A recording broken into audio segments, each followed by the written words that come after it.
September 25th, 2019. Regulatory capital rules, risk-based capital requirements for depository institution holding companies significantly engage in insurance activities. In 2001, the state of Texas implemented numerous changes to its insurance code to take effect on September 1st, 2001. This year, the state of Texas made numerous changes to its pension code. This has a profound impact on insurance in Texas in many manners. This is merely 2 years after Hurricane Harvey. Outstanding issues of concern specific to how misrepresentations of emergency aid impact potential financing for municipal portfolios have yet to be addressed. In fact, 4 major and up to 3 other municipal bond issues, totaling billions of dollars of obligations, have been committed to in the state of Texas without addressing concerns outstanding prior to, during, and following Hurricane Harvey. This includes the manners in which mischaracterizations of resource needs impact terms for group insurance policies that provide the reserves on municipal bonds connected to local pension funds. It also impacts the insurance on the municipal bonds themselves. The subjectivity of terminology, such as building block approach, would be less concerning, except that a specific element of the Texas insurance marketplace involved innovation connected to testing telemedication regimes, as reflected in numerous commissions that were previously active in Texas, some of which were termed out on September 1st, 2019. The above-mentioned pension law changes also took effect 2 years after state licensing changes that included licensing for pharmacists and behavioral analysts. The changes went into effect while the official departments of concern were closed, ostensibly due to the damage from Hurricane Harvey. Among the commissions of concern in this context were a gubernatorial commission authorized under the purview of the state's small business code years earlier concerning nanotechnology, biotechnology, bioengineering, and biomedicine. Thus far, there has been no appropriate accounting for or disclosure regarding the activities of that commission or how it has impacted or was impacted by the last 9 years of the Affordable Care Act marketplace. The mentioned commission and the relationship specifically to Texas' estate marketplace has far-reaching consequences, and many major insurance companies and sectors beyond healthcare have their business situs in Texas. They would hence be subject to changes in Texas insurance and securities laws. What role did the innovations in bioengineering, biotech, nanotech, and biomedicine have in the proliferation of the alleged hacking and other cybersecurity concerns that have been made public, especially in the last 3 years? I contend there is substantial foul play at work in the rollout of various cyber insurance schemes, which themselves are connected to misinformation on the status of the federal floodplain insurance program. These insurance schemes specifically depend upon appraisals of the value of real estate property, which are impacted by designations of damaged following a declaration of a state of emergency, rather than implementing a predetermined municipally approved plan to upgrade the floodplain demarcators and engage processes of buyouts or require property owners to modify their existing property to accommodate the changes. The federal government is called in to provide a form of bailout comparable to what has happened in the past. At a minimum, entities have to be held to account for applying the law in regard to changing the financing status of their entities. And a maximum, with a low threshold, is assuring that all of those whose pooled resources and capital go into supporting other structures, including structures seeking insurance to protect their capital investments, are provided with records of their actual contributions that reflect the real and not abstracted or derivative value of their participation. These accountings also have to have appreciative terms rather than just leveraging of one liability against another liability. It is important to understand that even insurance companies and entities that investigate insurance claims and complaints have fiduciary responsibilities related to reporting and responding to requests for reports. Timely delivery of sufficient responses to insurance claims and complaints of fraud is necessary to guard against default on the intended surety. Why do we not have reward as value-added successful investigation and prosecution of fraud and malfeasance? The last several years have made it apparent that fines and fees levied in the financial sector are used as leverage in future deals and just written off as business costs. The taxes get waived off onto whom? Does anyone keep track? We need to prevent the promulgation of methodologies that obscure important data so that what starts as awareness of fraud on a specific scale is not permitted to be leveraged by those with more high-risk investment into a high-risk scenario that has catastrophic consequences.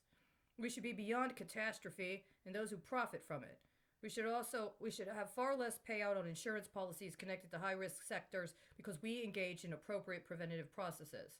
We need to implement a system for accruing value based on adherence to high standards that includes providing returns which demonstrate a greater appreciative inculcation of all assets that were invested. That means being honest about what are actually capital investments. In spring of 2019, I attempted to contact the Federal Depository Insurance Corporation to report that I understood there was an effort to use a municipal bond issued by a bank that is both a federally insured bank as well as listed as a state depository institution for what I understood to be fraud. I was informed by the ombudsperson of the FDIC that the FDIC was not authorized to investigate this complaint, as the complaint did not regard state depository institutions. I responded by citing the applicable Texas Government Code regarding designation of state depository institutions as evidence that the FDIC did in fact have jurisdiction in this regard.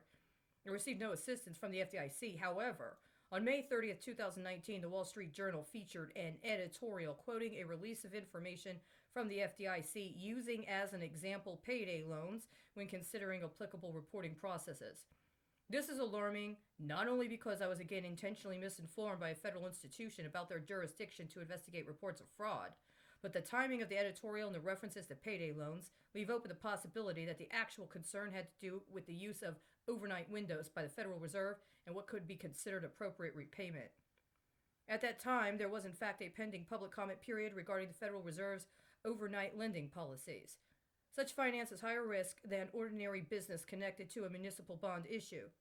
Again, what could have been attended to at one level at that time got deferred for what can only result in an even greater risk paradigm when its accrual comes to bear.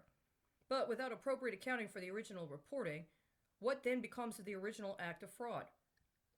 The report attendant with this public comment period features the following quote on page 11, stating, "It does not require board to exclude state-regulated or certain foreign-regulated insurers from its risk-based capital requirements. There is an executive order due to be implemented on Monday, September 30th, 2019, that will decommission 1/3 of currently active federal executive commissions. This action potentially includes commissions that have for several years and presidential terms concentrated departmental authority and oversight directly under the President of the United States. This is in contravention to applying effective safeguards via appropriate application of the federal checks and balances system. The explanation for this decommissioning is that these commissions need to demonstrate their value. How? Who decides what that means? What happens to pending information or reports in regards to these commissions once the EO takes effect? Does it become risk-based capital that someone else contributed and for which they are now not going to be credited? What then happens with the streams when this information gets mischaracterized and misapplied? This sort of paradigm accrues, as we well know and are, it seems, in great need of dealing directly with at this time.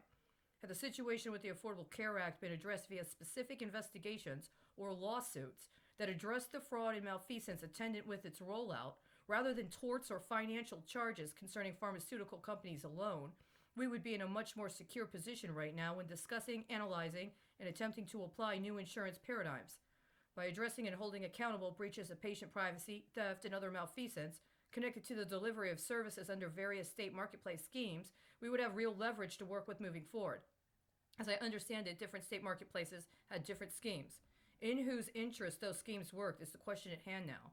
Without addressing that directly, these pharmaceutical suits appear to be nothing more than a way to acquire leverageable capital to meet risk requirements for entities that have concentrated individual assets as private as our biodata into their largesses. This has occurred without even giving us disclosure as to the processes by which that data has been financialized or applied in the current and unfolding financial paradigm, much less access to a means by which to invest it for ourselves. And what is the current corollary? Cyber insurance. Insurance-centric is potentially one way of saying that reports on policy breaches that are evidentiary of criminal activity can be mischaracterized as a form of underwriting in connection with risk assessments to use in discussions on financiability. Reports on fraud need rather to be evaluated for the potential culpability with criminal activity, which starts with specificity around what is legal and what is actually confidential. It is a great disservice to cut off disclosure on criminal activity reports and investigations, and then to say that individual data can be obtained, anonymized, and then used by others. The long-term implications of this need to be evaluated for the manners in which they radically redefine safety standards for citizens and others. Another issue concerns pooling in terms of establishing standards regarding risk and valuations of associated assets. Qualitative analysis of specific means-tested modalities in the past few years has been neglected, if not outright obstructed, in calibrating paradigms. downgrading specific assets that are potentially high performing and high yield in one contextualization that may not be as popular or may not accept the same definitions of acceptable risk behaviors can have a long-term effect on miscalibrating the entire schema. It should be acknowledged that people's religious, spiritual, and ethical perspectives can have a substantial impact on what they consider to be acceptable versus unacceptable risk, and constitutional rights concerning protections for religious and spiritual beliefs need to be applied. There must also be considered the relationship between money laundering and insurance activities as a form of cover-up. How do mischaracterizations as liability for purposes of ascribing as insurance activity, as opposed to other types of activities, accrue? Quote, shifting risk from one subsidiary to another, end quote, can potentially be used in manners such as how many people for how long were supposed to stabilize using the offloading of mischaracterized capital, while others took on this risk and did what with it? Quote, double leverage, whereby an upstream company's debt proceeds are infused into a downstream subsidiary as equity, resulting in equity at the subsidiary level that is offset by the liability at the parent, and hence capital neutral at the enterprise level, end quote. Let me read that again.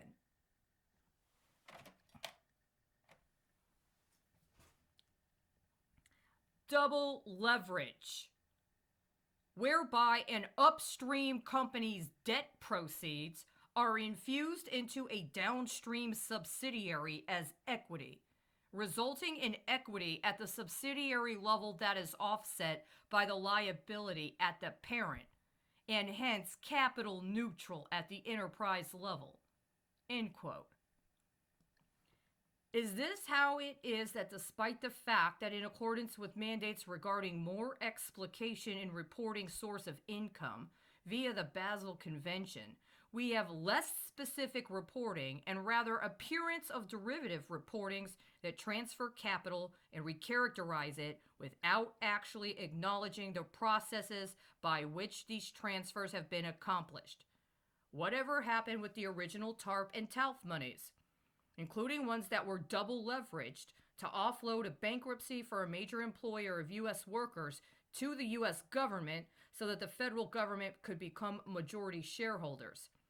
This is not about capital neutral when we look at what Congress is actually doing and what they are not doing at this time. I understand this attempt at a public comment to be after posting numerous other public comments after years' worth of attempts to report fraud were left unaddressed but rather converted to someone else's risk capital. The concurrent processes regarding the negligence in responding to the original reports is unacceptable. What now becomes of this? It finishes the scheme on a certain level, but in the context of the Federal Reserve System, wherein public comments are much more than an expression of an opinion, what sort of investment does this actually represent? What am I insuring here?